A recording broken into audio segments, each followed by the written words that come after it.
नमस्कार पुणी एक गुरुत्वपूर्ण अपडेट सहित मु अभय आपण मानक स्वागत करुछि आपण मानकर प्रिय यूट्यूब चैनल अभय एडवर्ल्ड। बंधुगण जेपरिक आपण माने समस्त जानती विद्यालय स्तर रे अध्ययन करुथिबा समस्त छात्र छात्री मानकर database UDISE plus portal student module ले थाए। एही यूडाइस प्लस स्टूडेंट मॉड्यूल ले आमे छात्र छात्री संबंधी विभिन्न कार्य करिथांती। एबे एबे यूडाइस प्लस स्टूडेंट मॉड्यूल ले एक नुआ अपडेट आसी जार ना हेउछि रिक्वेस्ट मैनेजमेंट। थंबनेल देखि आपण माने निश्चित जानि सारिथिबे जे यूडाइस प्लस पोर्टल ले स्टूडेंट मॉड्यूल ले स्टूडेंट मानकु ऐड करिबा बा डिलीट करिबा कार्य रिक्वेस्ट मैनेजमेंट ऑप्शन ले हबो। तो ये रिक्वेस्ट मैनेजमेंट कोन एथिरे आमे केउ केउ कार्य करि परिबा विद्यालय पई एथिरे क्यों कार्य करने को दिया जाइछि ए समस्त प्रसंग रे आमे एई वीडियो रे विस्तृत भाव रे आलोचना करिया। समस्त को अनुरोध करिवि जदि ए पर्यंत आपण माने हम चैनल को सब्सक्राइब करना दया कर चैनल को सब्सक्राइब कर नियंतु पाखरे थिबा ऑल नोटिफिकेशन बेल आइकन को प्रेस करंतु जो द्वारा आगामी दिन रे मु जेउ सब रिलेटेड वीडियो अपलोड करिवि तार नोटिफिकेशन इमीडिएटली आपण मान को मिल जिवो। वीडियो को आदौ स्किप न करी शेष पर्यंत निश्चित देखिए जद्वारा रिक्वेस्ट मैनेजमेंट ऑप्शन को किभଳି भाव आम व्यवहार करिपरिबा से संबंध में आपण माने संपूर्ण सूचना पाई परिबे। बंधुगण जेपरिक आपण माने स्क्रीन ले देखि पारुछंती UDISE plus portal student database management system बा एसडीएमएस बा स्टूडेंट मॉड्यूल ले जेतबेले आम कार्य करंती UDISE plus portal student module ले लॉगिन करिया परे एई भଳି गोटे इंटरफेस हमको देखै दिए। एटा को कहा जाए स्कूल डैशबोर्ड। ठीक अछि ये जो स्कूल डैशबोर्ड रे विभिन्न प्रकार ऑप्शंस अछि जो ऑप्शन को व्यवहार करी आमे विभिन्न कार्य करिथांती।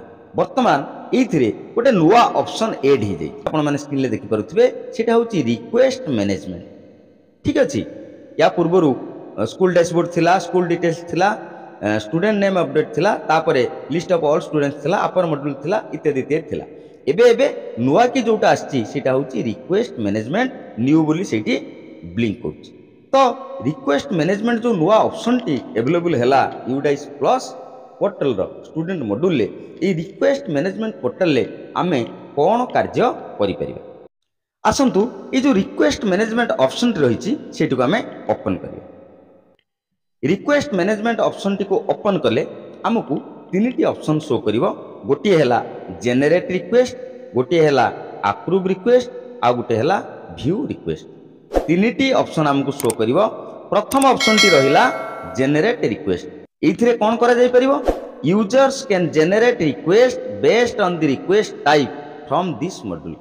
ई जो ऑप्शन जरिया रे यूजर अर्थात आपण माने जो माने स्कूल लो यूडाइस पोर्टल लो कार्य करूछन आपण रिक्वेस्ट जेनेरेट करि परिबे। द्वितीय ऑप्शन टी रही अप्रूव रिक्वेस्ट। आपण स्कूल को जो रिक्वेस्ट आसीथिबो अन्य एक स्कूल ताको आपण एठी अप्रूव करिवे एवं कोन कोन रिक्वेस्ट सब आपनकर रहिछि ताको देखिया पई थर्ड ऑप्शन टी अछि।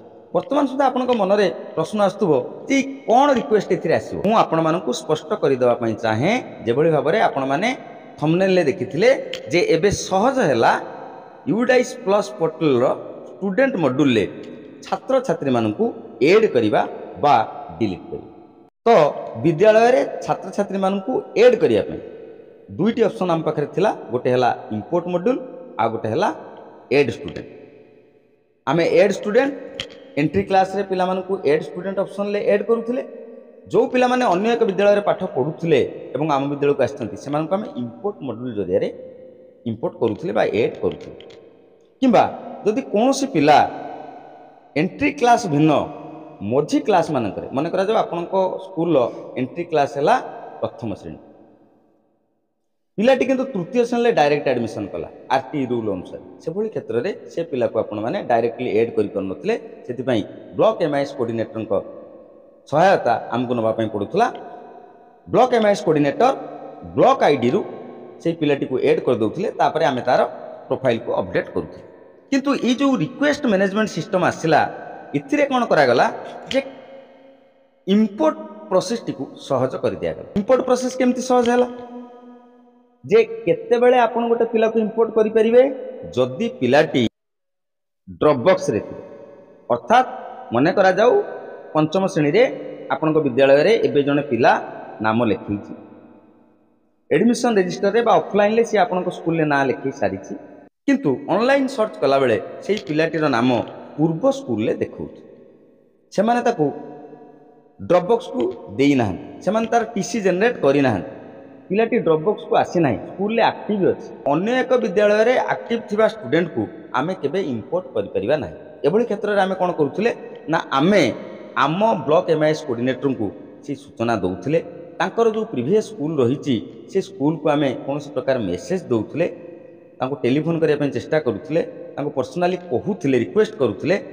एवं तापरे सी सेठी टीसी जनरेट करूथिले तापरे आमे से पिला को एठी कोन करूथिले इंपोर्ट करूथिले एबे किंतु इंपोर्ट करिया पई हमकु फिजिकली आउ काहा को रिक्वेस्ट करिया पई पड़िबा नै मन मानक मध्यरु अनेक शिक्षक शिक्षयित्री एही समस्यार सम्मुखीन निश्चित भाव रे हेथिबे एही समस्या को सहज करि देबा पई ये जो रिक्वेस्ट मैनेजमेंट व्यवस्था टी आछि जो पिलाटी आपण विद्यालय रे नाम लिखेला किंतु ताकू जतले आमे इंपोर्ट करिया पई ट्राई करछुंती आमे देखछुंती से पूर्व स्कूल ले तार आईडीटी एक्टिव अछि से ड्रॉपबॉक्स को आछि नाही सेटू पीसी जनरेट करा जाई पारि नाही आपण माने एठू आपण विद्यालय UDISE plus portal student module ले थिबा रिक्वेस्ट मैनेजमेंट ऑप्शन को व्यवहार करी तांकू रिक्वेस्ट सेंड कर दे पारि रिक्वेस्ट केमती सेंड करेंगे तार मध्य प्रोसेस टी आपण मानकू देखै दउची रिक्वेस्ट सेंड करिया पई आपण माने सर्वप्रथम जो ऑप्शन टी रही जेनेरेट रिक्वेस्ट एटी को क्लिक करन रिक्वेस्ट जेनेरेट करिया पई हमकू केउ तथ्यर आवश्यकता पड़िबो to generate the request you need a PEN and date of birth of an active student जो पिलाटी आपण विद्यालय रे पढुची किंतु तार नाम अन्य एक विद्यालय रे शो करूची सेही पिलाटीर PEN number permanent education number PEN number एवं डेट ऑफ बर्थ आपण माने जानि थिबा दरकार जदि भी जानि नाहंती आपण माने जानि चंती पेन किबळी भाबरे जानिया को पड़े ताको निक मध्य मोर वीडियो रहिछि आधार नंबर एवं ईयर ऑफ बर्थ देई आपण माने सर्च कर दे परिबे ग्लोबल सर्च कर दे परिबे जो पिला मानकर आधार नाही से मानकर नाम पितांक नाम मातांक नाम डेट ऑफ बर्थ ए सब तथ्य देई मध्य आपण माने ग्लोबल सर्च जो रहिछि ग्लोबल सर्च जरिया रे करि परिबे ओ विद्यालय से पढुछि तार सब डाटा सेठी शो करिबे द्वितीय गुरुत्वपूर्ण पॉइंट रही request can be generated only for students with in the state राज्य मध्य अन्य एक विद्यालय रे जो पिलाटी एक्टिव अच्छी ताकू आम विद्यालय को इंपोर्ट करने आपण रिक्वेस्ट दे पारिबे विद इन द स्टेट राज्य भितर राज्य बाहर को आपण माने दे पारिबे नाही राज्य बाहर थिबा पिला को जदि आपण इंपोर्ट करिया चाहउछंती सबले क्षेत्र रे आपण माने ब्लॉक एमआईएस कोऑर्डिनेटर सहायता नेबे से तांको रिक्वेस्ट सेंड करिवे रिक्वेस्ट देवाई आमको कौन करने पड़ो दुईटी तो तथ्य आम आवश्यकता अच्छी आपण मैंने जानिले यही स्थान में पिलाटीर पेन नंबर देवे यही स्थान में पिलाटीर डेट ऑफ बर्थ देवे और ये जो गेट डिटेल्स रही गेट डिटेल्स को क्लिक करेंगे देखो मु गोटे पिलार पेन नंबर ये डेट ऑफ बर्थ ये जो गेट डिटेल्स रही आम क्लिक करिए गेट डिटेल्स को क्लिक करिया परे स्टूडेंट बेसिक डिटेल्स टी आपण मानकु शो कर दब पिलाटी केउं विद्यालय रे पढुची से स्कूल रो यूडाइस कोड आसीजिवो से स्कूल रो नेम आसीजिवो पिलाटीर नाम आसीजिवो तार जेंडर आसीबो तार डेट ऑफ बर्थ आसीबो तार पेन नंबर आसीबो तार स्टेट कोड आसीबो तार मदर्स नेम आसीबो तार फादर्स नेम आसीबो तार आधार नंबर आसीबो एवं नेम एज पर आधार आसीबो ई जो बेसिक डिटेल्स गुडी के रहिची एटा शो कर दबो एटा शो कर देला परे आपन को तळे शो करिवो सिलेक्ट रिमार्क ठीक अछि आपन माने कोन करबे ई जो डाउन एरो रहिची एटी को क्लिक करिवे एटा क्लिक कला परे एबोली गोटे ऑप्शन आसीबो please release the student from the school record एटा को क्लिक करिवे please release the student from the school record एटा को आपण सिलेक्ट करिवे सिलेक्ट कर सारिबा परे